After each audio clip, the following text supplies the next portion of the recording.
Jules Morin, 1914, September 22, 1988, was a politician in Ontario, Canada.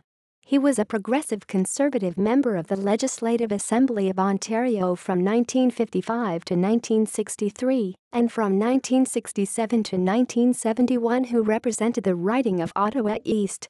He was also a city councillor in Ottawa, Ontario from 1944 to 1974. Background: Morin was born in Ottawa in 1914. He first worked as a milkman and later opened a store.